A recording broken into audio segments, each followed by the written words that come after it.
Hello everyone, welcome to dynamic study. तो आज हम वेरी इंपॉर्टेंट टॉपिक सीरीज में NTA-NET JRF पेपर 1 में आर्या के बारे में डिस्कस करने वाले हैं। ये एक डिजिटल इनिशिएटिव है बाय गवर्नमेंट ऑफ इंडिया। तो देखिए, हम देखेंगे कि आर्या का फुल फॉर्म क्या है और ये एग्जाम में क्यों इंपॉर्टेंट है, किस तरीके के क्वेश्चन से फ्रेम किए जा सकते हैं। चलिए स्टार्ट करते हैं आज का टॉपिक। सबसे पहले तो हम आगे बात करेंगे आर्या का फुल फॉर्म। आर्या का फुल फॉर्म होता है Atal ranking of institutions on innovation achievements. देखिए, एक नया रैंकिंग सिस्टम निकाला गया है जिसको नाम दिया है ARIIA, दैट इज आर्या।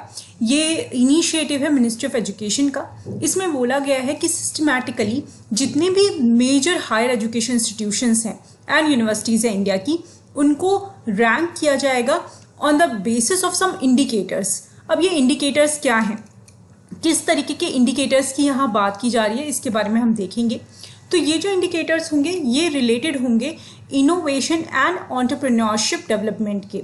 ठीक है, अगर हम आज के कॉन्टेक्स्ट में बात करें तो आज के कॉन्टेक्स्ट में एंटरप्रेन्योरशिप बहुत ज़्यादा इंपॉर्टेंट है किसी भी इकॉनमी को इम्प्रूव करने में, किसी भी इकॉनमी को आगे लेके जाने में, और इनोवेशन भी उतना ही इम्पॉर्टेंट है।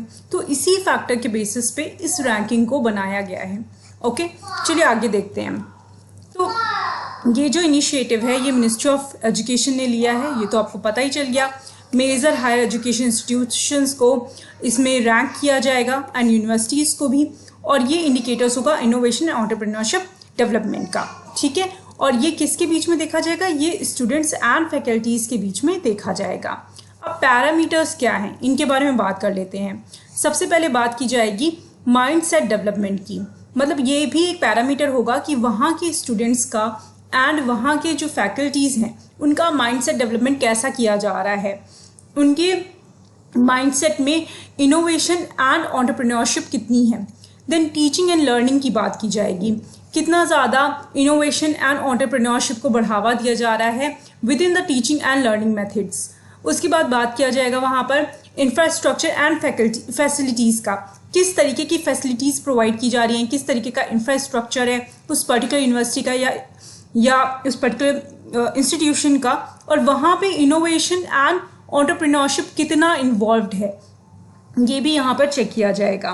देन इनोवेशन डेवलप्ड, कितने सारे इनोवेशन वहाँ पे डेवलप किए गए हैं। एक चीज़ और इम्पॉर्टेंट फैक्टर है कि वहाँ इस पर्टिकुलर रैंकिंग में ये बोला गया है कि ये ज़रूरी नहीं है कि हम क्वांटिटी के ऊपर फोकस करें। इसमें ये बोला गया है कि हम क्वालिटी के ऊपर फोकस करेंगे रादर देन क्वांटिटी। मतलब 10 इनोवेशन से कोई लेना देना नहीं है, एक अगर बहुत अच्छा इनोवेशन है तो उसको ज़्यादा फोकस दिया जाएगा।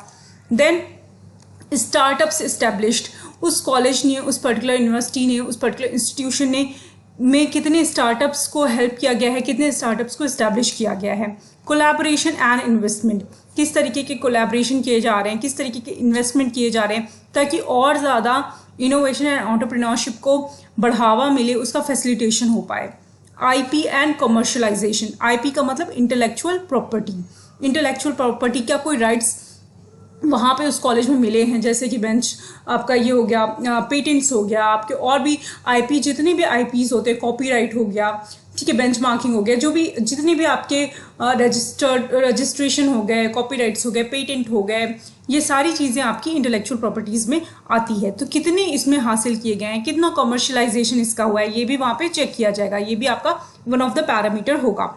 एक्सपेंसेस एंड रेवेन्यूज़, क्या एक्सपेंस किया जा रहा है इनोवेशन एंड एंटरप्रेन्योरशिप के ऊपर, ठीक है, उस कॉलेज ने, उस इंस्टीट्यूशन ने, उस यूनिवर्सिटी ने कितना एक्सपेंस किया है एंड कितना रेवेन्यू जनरेट किया गया है।